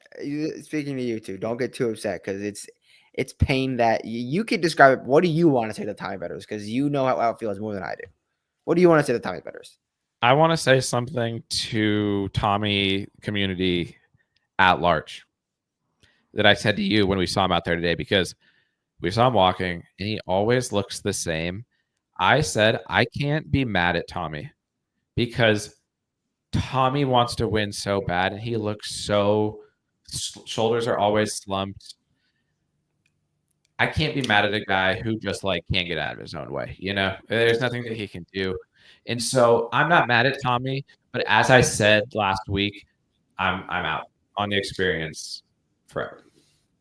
Yeah, I mean it's not for the faint of heart. Like if you're betting Tommy regularly, you're probably not doing well financially, and the books will never give you a break on his odds. It's not good value this week either. If you want Tommy Sweat, just bet him top 5. Like what do you bet him dual? Do you think Tommy's a good dual candidate? Because he could easily finish second here. Easily finish second. Yeah, for sure. It's a perfect golf course for Tommy Fleetwood's skill set. And he's striped when we saw him. Yeah, for 100%, 100%. He just he striped so hard and he just didn't even seem excited about it. Like he hit the ball, just handed the club to his caddy. He just like vibes weren't too high in the Tommy camp, unfortunately, but it makes sense. Who in the mid range? We talked about that Jocko's taking a different approach. Tyrrell Hatton is a striper. We talked about Shane Lowry, Colin, Vic, Ludd, I have Bob breaking Mack. news before we get there. Actually, about the guy you just said, Bob Mack, is playing a practice round with Connor Graham tomorrow. Something that you asked for. Bob Mack is playing with Connor Graham at 11:48 tomorrow morning. Why don't you enlighten the people about Connor Graham, and then we'll do a quick circle on the mid range, because this is Connor Graham is one of the other people who's getting a timestamp. This is important information. Yeah, I knew I had to stop. This is an Easter egg for the folks who have made it an hour and 45 in, because this is a moment when you think back in 10, 15 years, maybe 20 years. Let's take time to develop. And you go, those guys were talking about Connor Graham on that podcast. And Connor Graham, they've renamed the trophy that they give out to the PGA Tour Player of the Year after him. And you're like, I remember when this was first discussed. He's won like 8 DP World Tour championships, lives in Dubai and in Florida. He's embraced the Rory lifestyle. Connor Graham, we've given hyperbole to some guys before on the pod. I said that Nick Dunn would break Jack's record after seeing him at Valhalla. What Connor Graham does with his ball striking is unreal. He's the best amateur I've ever seen at Boots. I swear, from a ball striking perspective. And you've been to a large amount of Boots and seen a lot of spicy amateurs. And Connor Graham, Flusher's Flusher. Who'd you call the Flusher's Flusher last week? Was it John Perry? John Perry. Yeah, John Parry. Jocks beat him at the Magical Kenya Open. 4th speed of the year. Well, if a John Parry is a Flusher's Flusher, then Connor Graham is John Parry's Flusher. Because this dude, Connor Graham, doesn't know what it's like to miss the center of the club face, walks around like a pro. And then I reached out to our resident college golf professional, Brantley Romine, and he wrote back, just wait till you see him playing bad. He has a temper beyond measure. And that just made us be like, even better. I like him even more. Better. I like him even more because he was the low stroke play at the British AM. Goes to Texas Tech. He's a Red Raider following in Ludd footsteps. He started every match because we always look these things up after the fact. We just see guys generationally striping, and we're like, we need to find out more about this man. And we saw him on the range.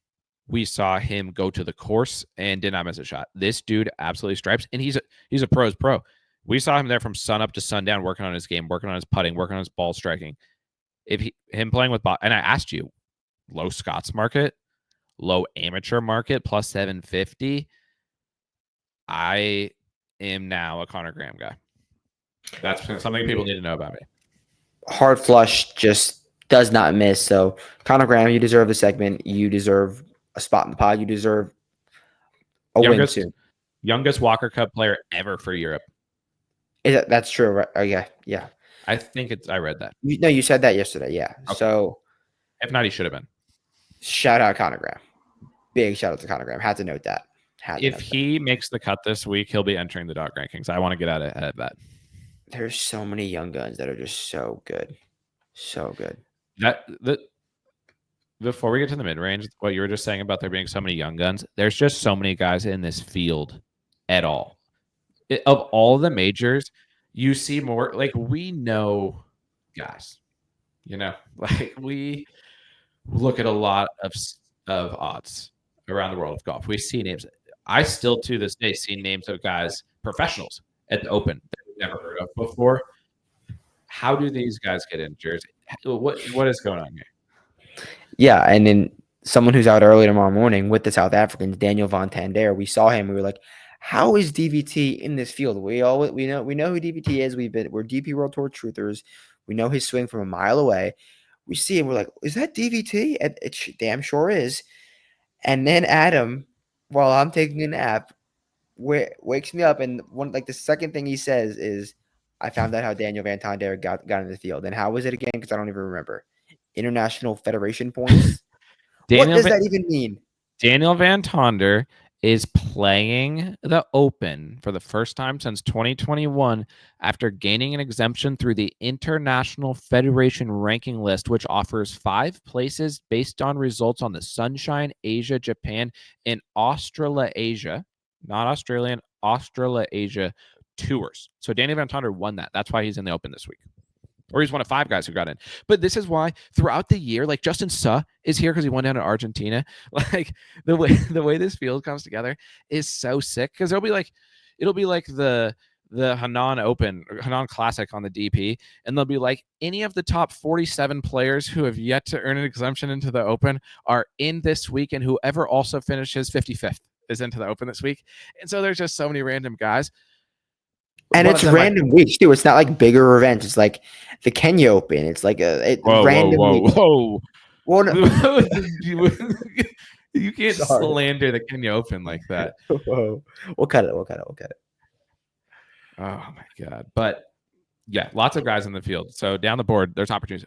Brian Campbell, is he live favorite? Are you betting without Brian Campbell? Yeah, I'm definitely. All of the Scotty stuff is in the without Brian Campbell market. Just to put that up because it's a comfortable full driver for Brian Campbell, and then tap into your iron play. It's a clockwork horse for Brian Campbell. Give me a couple guys between 30 and 60, maybe 70. Let me pull up my magical sheet. All right, 30 and 60. What Victor Hovland's doing on approach right now is going to garner some eyes. And if we're talking about full strokes gain approach, I think it makes sense to worry about the around the green here more than I did at Oakmont for sure. And Russell Henley, I think he's a little longer than that, maybe around 60. But I think there's a great Russell Henley golf course. Even forgot that he played well in the Open last year. But those are 2 names that I'm eyeing in that 30 to 60 range. Yeah. Russ is likely going to be very tipped, and rightfully so. I'm not here to rain on the Russ parade or say anything negative that way. I like Sepp. Sepp's another man at a place like Royal Liverpool where the putter was important. He makes sense. I know he hasn't played good in the majors this year. Played all right last week. I like Sepp in the middle of the board. Shit. But as I was thinking of Sepp, it led me to thinking of the random Euros of the week. And last week, we had 2 random Euros of the week and then 2 random DP Euros of the week, and they all made the cut 4 for 4. Also, shout out Marco Penge, who we didn't give love to, but anyone who's runner-up coming from the DP to the PGA Tour deserves some love. Who is your random Euro of the week, and who is your random DP Euro of the week? That is a great question. My random Euro of the week, I was actually on the Barracuda Championship field, and I saw Max Homa. I'm like, this can't be right. My random Euro of the week has to be. We can't just. It's Adrian Sadier. My random Euro of the week is Adrian Sadier, a guy who can hit fairways at a very high rate and is a winner now. He won recently. So I'm definitely down for random Euro of the week, Adrian Saturday. And low DP of the week, I will go with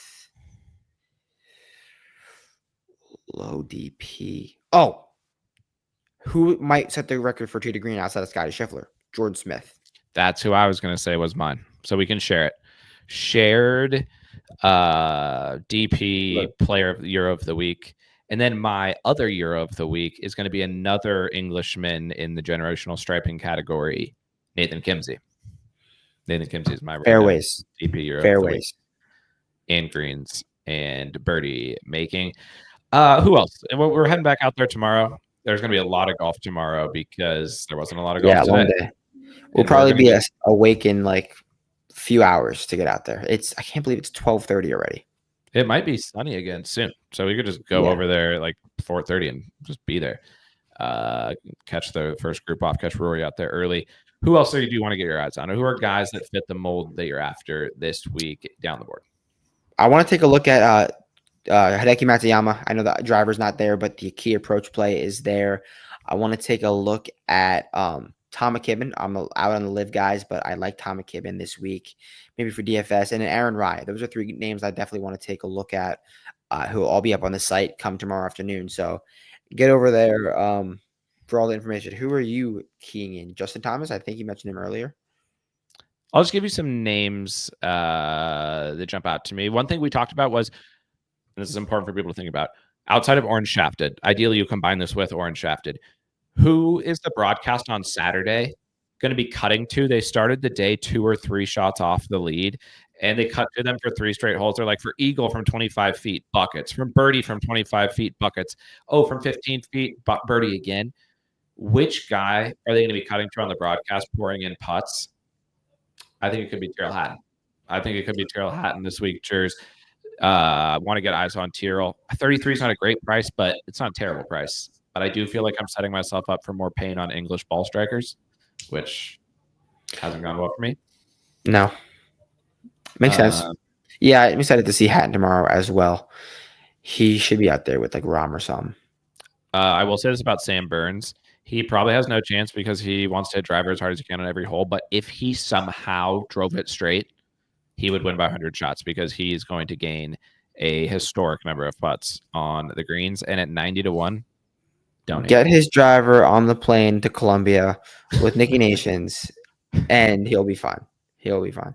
That comes from you believe that if Echeverry sends his driver abroad, he wins this easily.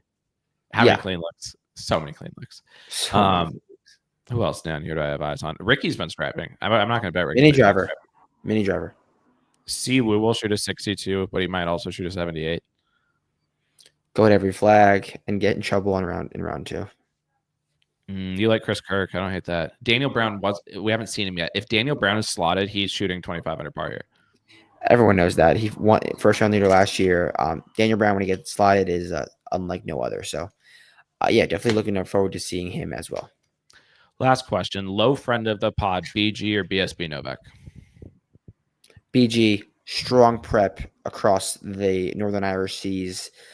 He knows what it takes. He knows that last week was not a serious test of golf. And BG had a decent result. Novak had a decent result last week, but the stats aren't really there. That just goes to Novak's skill because he didn't have the approach game. He doesn't have all of his game right now. And he's still minting T15 finishes. All Greenslander can cover bases when he's not firing on all cylinders. But I'm going to go BG. A golfer's golfer. Yeah, long iron merchant. Get hot with the putter. If this was Bermuda, he'd win by 1,000. We'll see how he handles the fescue. But yeah, we'll leave us with that. Strokes gained, players who didn't play the Scottish Open but then went around and played links courses would have been a better prep. In the end, we judged that last week, but now having seen the courses, that seems fair. Everything will be up on the site, vincerix.com. Grab a shirt, get over to the site, like and subscribe. We appreciate everybody so much. This is the final Boots moment of the year, Jers. Do you have any final parting thoughts at 12:23 a.m. Northern Portrush time, July 15th? Yeah, I mean, we're here in Northern Ireland, 2 hours into the pod, and yeah, what a year it's been, traveling the world, traveling the country, started in Hawaii, and now we're here. Yeah, not sure what the future is going to hold, but this has been an amazing year, so thank you to everyone who's supported us. Thank you to Adam for trusting me when you can't make it, and let's keep it rolling. I think it's been a great year, and I appreciate everyone's support. Let us know what we could do to improve, and let us know what you guys want. So thank you as always. Yeah, exactly. Thanks to all. And to all, a good night here from Northern Ireland, and have a great open week. Last major of the year. We won't have major golf tours for so long. No matter what we said about Portrush, it's open week. Let's get after it.